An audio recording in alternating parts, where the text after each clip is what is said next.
Vamos a dar paso a Diego Bracamonte, quien es un activista, pero entendido en lo que hace el lineamiento liberal. Moisés. Si ya estamos en contacto, por favor. Bien, a ver, Diego, te damos la bienvenida al programa Revisiones de Radio Andina. Es un gusto tener precisamente jóvenes que están prácticamente dentro de esta línea del liberalismo y con ideas nuevas. Podemos empezar con la primera pregunta, ¿no? A ver, ¿qué ofrece desde el liberalismo dentro del espectro político para la actual coyuntura electoral? ¿Cuáles son los principios y cuál la diferencia en relación a otras organizaciones políticas? Adelante, Diego. Claro que sí, muchas gracias, es un gusto estar acá presente. En esencia, principal, el liberalismo, ¿qué es? ¿Qué define? El liberalismo, como decía Alberto Venegas Lynch, es el respeto irrestricto al proyecto de vida del prójimo, basado en el principio de no agresión, en defensa de la vida, la libertad y la propiedad privada. ¿Ya? Partiendo de ese punto, debemos entender que el liberalismo surge hace más de 300 años como una respuesta al totalitarismo y al absolutismo que existía en ese momento, en el que una sola persona, puede considerarse el rey o el señor feudal, tenía el control total de todo. Entonces el liberalismo dice que tiene que existir una separación de poderes, tiene que existir una libertad individual de poder hacer lo que la persona considere mejor para sí misma. ¿Ya? En eso ha ido evolucionando el liberalismo, dependiendo de cada siglo, se ha ido adaptando a las necesidades que necesitaba la sociedad en cada momento, ¿no? No es lo mismo el liberalismo que planteaban el Partido Liberal a fines del siglo XIX e inicios del siglo XX que al liberalismo que plantea hoy Jaime Dunn y la agrupación Voz Liberal Bolivia, que están en campaña con Nueva Generación Patriótica. Entonces, dentro de ese margen, el liberalismo, ahora como propuesta que está planteada en el programa de gobierno, nos habla después de casi 100 años de una reducción del Estado, reducción del gasto público, una liberación total para la importación de los hidrocarburos, el respeto a la propiedad privada y el cumplimiento de la ley, o sea, que vuelva la seguridad jurídica al país. Y en el marco de lo que estaban hablando hace un momento, en ese tema de los avasallamientos, ¿cuál es la propuesta concreta? Que se cumpla la ley. Está establecida en la Constitución Política Boliviana que cualquier persona que bloquee, avasalle o corte la circulación está sujeta a pena privativa de libertad. ¿Pero por qué no se hace? Estamos viendo cada vez más minería ilegal en el norte de La Paz, pero no existe ninguna acción concreta del gobierno, porque pareciera que estuvieran coludidos. El liberalismo en ese marco plantea concretamente la aplicabilidad de la ley. Avasalladores, no importa si son interculturales, extranjeros, mineros ilegales, van a ser puestos a disposición de la ley y se va a aplicar la ley. En el tema económico, ¿qué es lo que se está planteando? Bien decía Jaime Dunn como candidato de Nueva Generación Patriótica. Se puede ahorrar 5.000 millones de dólares sin necesidad de despedir un solo funcionario. Y eso es haciendo un diagnóstico de la situación, ¿no? Se libera total y absolutamente la importación de combustibles y se le ahorra al Estado 600 millones de dólares. Ya yacimientos petrolíferos fiscales bolivianos no es el que monopoliza el tema de la importación de hidrocarburos. Diego, antes de ingresar a esos detalles que hacen a la propuesta política de NGP a la cabeza de Jaime Dum, una pregunta. Eh, ¿Cómo consideras que el comunismo pretende hacer desaparecer el Estado igual que el liberalismo, ¿no? Cuando el comunismo dice en lo ideal no debería haber Estado y el liberalismo dice es mucho Estado lo que perjudica al desarrollo. ¿Qué explicación le darías a eso para ingresar después a temas específicos? En lo global, por favor, Diego. Me parece muy interesante la pregunta y es una comparativa que se debe hacer. Es necesario tener que comparar los diferentes modelos económicos y las diferentes ideologías.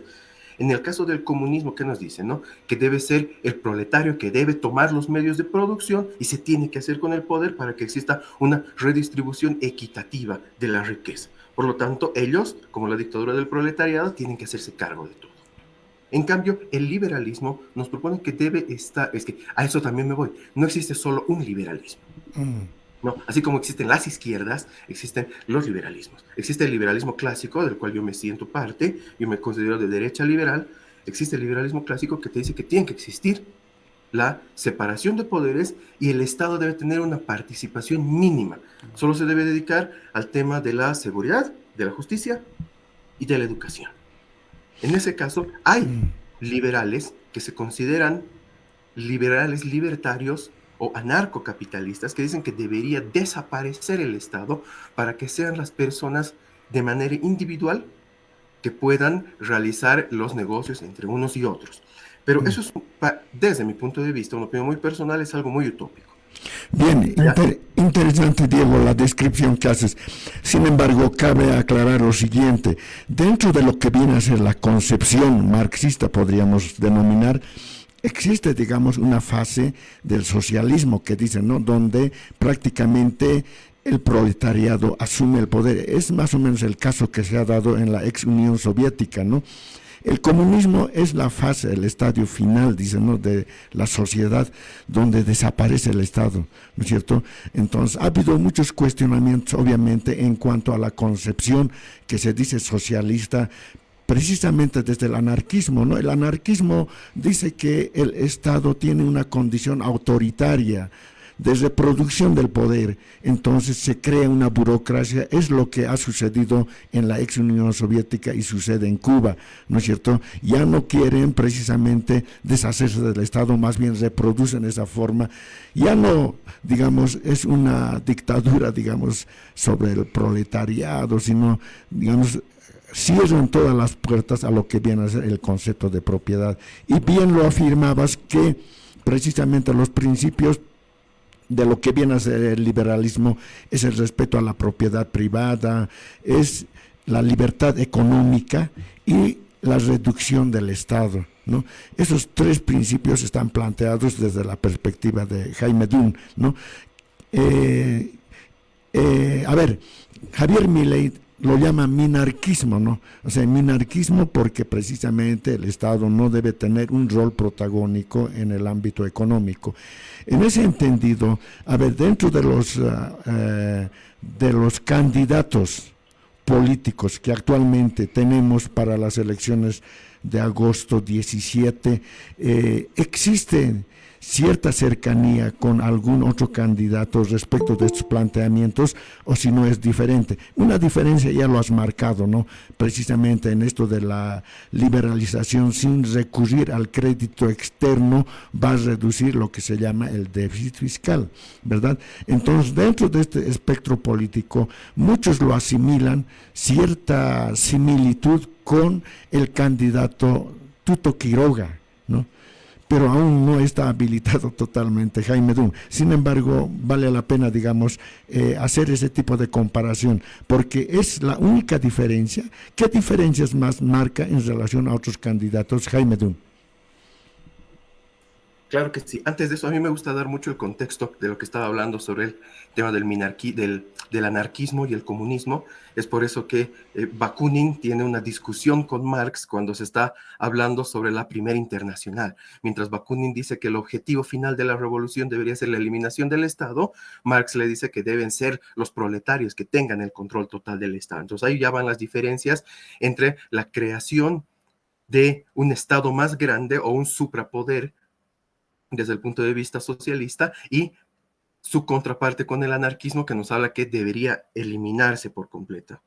Ya, en ese caso, bien nos decía usted que hay similitudes en ideas liberales. Efectivamente, cualquier liberal va a proponer lo mismo, pero dependiendo del contexto nacional. Eso yo quisiera también aclarar mucho.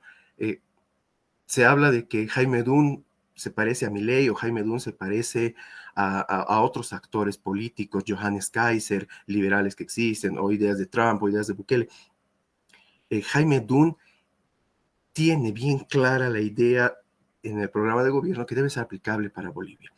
Respecto a la comparativa que me pedían que haga sobre otros candidatos, hay algo también que se debe destacar de Jaime Dun, de Nueva Generación Patriótica, que es el partido político que le ha abierto las puertas para que pueda ser su candidato, y de las plataformas liberales que estamos promoviendo a Jaime Dun como Voz Liberal Bolivia. En ese entendido, es muy claro que en este siglo XX, el único candidato desde el siglo XX, desde la elección del 2002 y todas las elecciones consecutivas hasta la que vamos a tener este 17 de agosto, es Jaime Dun el único candidato que ha hablado directamente sobre la reducción del Estado, desmantelar este aparato burocrático. ¿Ya? No hay comparativa con otro candidato, en el caso de Samuel Doria Medina, que ha sido militante del movimiento de izquierda revolucionaria, que luego de la crisis del 2003 ha fundado Unidad Nacional y al momento es vicepresidente de la Internacional Socialista para América Latina, o de Jorge Tuto Quiroga, que desde su salida de Acción Democrática Nacionalista con la muerte del general Banzer, ha ido saltando elección tras elección de partido en partido sin consolidar un proyecto. Si vemos los programas de gobierno, no solo de esta elección, de la anterior elección, de la del 2020 y de la del 2019, es interesante ver cómo tanto Carlos Mesa con Comunidad Ciudadana, Jorge Tuto Quiroga, que estaba postulando con el Partido Demócrata Cristiano, y después estaba en la Alianza Libre 21, compuesta por MNR y el movimiento, el MPS, hablaban sobre la nacionalización de los ferrocarriles, la creación de secretarías para equidad de género. A mí me parece un rompeaguas a todo este discurso hegemónico de que el Estado debe ser más grande, se debe gastar más. Y el que rompe esto es Jaime Dun.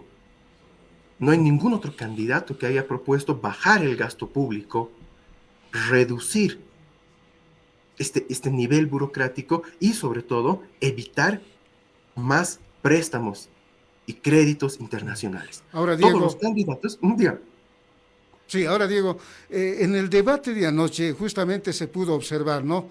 Casi todos apuntan, incluso el mismo Eduardo del Castillo habló de reducir el Estado, habló de recurrir a organismos financiadores, Tuto Quiroga un poco emulando algunas posturas de Jaime Dun. Bueno, eso en el contexto global, seguramente cuando así sea pertinente y objetivo, Dun marcará la diferencia. Pero hay un detalle que preocupa en el ámbito social, ¿no? Mire, durante muchos años, la población indomestiza ha estado al margen del poder. Y esto es otra realidad inclusiva.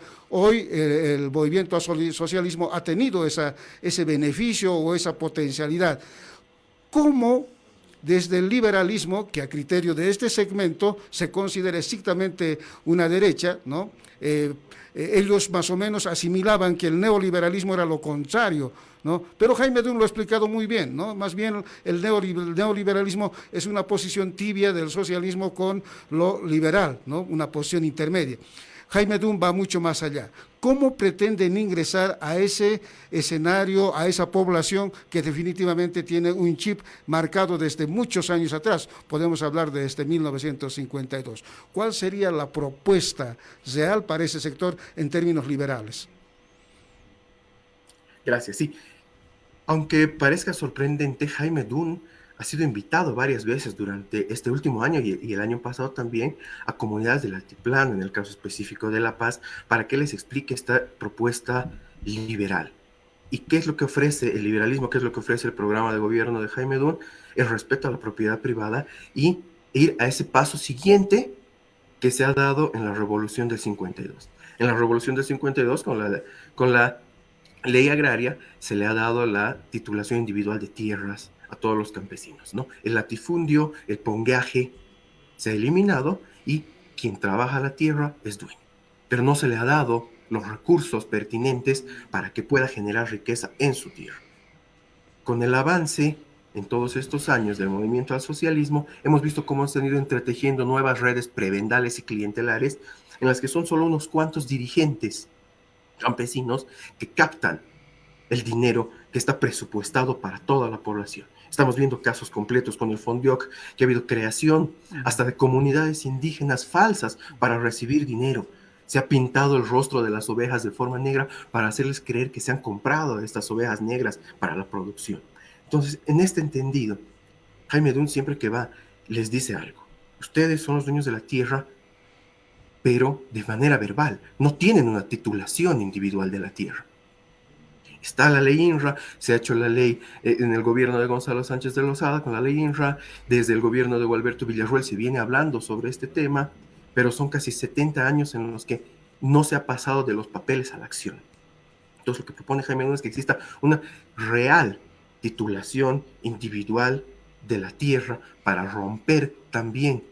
Se entiende que existe dentro de las comunidades esa costumbre de la comunidad, efectivamente, pero también cada uno de los ciudadanos, de nuestros hermanos del campo, debe tener la libertad de decidir con su tierra si la quiere alquilar, la quiere subarrendar o la quiere vender, o, como está proponiendo Jaime, que se cree un fondo solidario en el que las personas que son dueñas de su tierra, con su tierra totalmente saneada y titulada, puedan utilizar esa tierra para sacar un crédito para poder modernizar sus equipos para la siembra, la cosecha, puedan generar riqueza e intercambiar la riqueza y productos con quienes ellos deseen.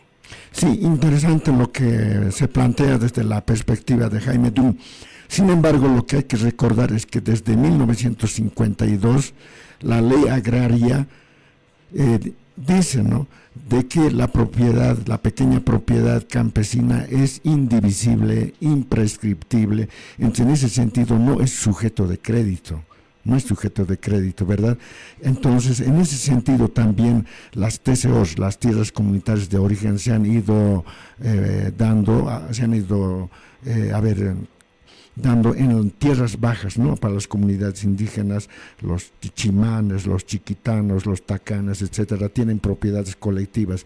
Para que sea sujeto de crédito, no tienen que ser propiedades colectivas, ¿no? Y el Estado plurinacional está precisamente asentado en el reconocimiento de los derechos colectivos, que al parecer no tiene una especie de, podríamos decir, contradicción con lo que son las propuestas liberales que privilegian la propiedad individual en todo caso, ¿no? Entonces, en ese sentido, dentro de la nueva Constitución hay pues lo que se llama el colectivismo, que es contrario a la propuesta liberal. Y también yo pienso que el concepto de plural sería tal vez el más atinado para utilizar y para respetar, digamos, ese tipo de prácticas, ¿no? Eso a manera de aclaración. Pero pasando al otro punto que estaba mencionando Claudio Loza, el documento fundamental de la Central Obrera Boliviana viene a ser la tesis de Pulacayo. La tesis de Pulacayo privilegia al obrero como sujeto del cambio, sujeto de la revolución, ¿no? Entonces, eso desde los años 40 hasta hoy pervive dentro de lo que viene a ser la Central Obrera Boliviana. Y en la actualidad, con la irrupción de lo que viene a ser el movimiento al socialismo, se ha ido desvirtuando. El sujeto de cambio es el sujeto indígena, lo indígena originario campesino. Prácticamente eso lo colocan en la Constitución, en otras leyes también que son concomitantes, ¿verdad?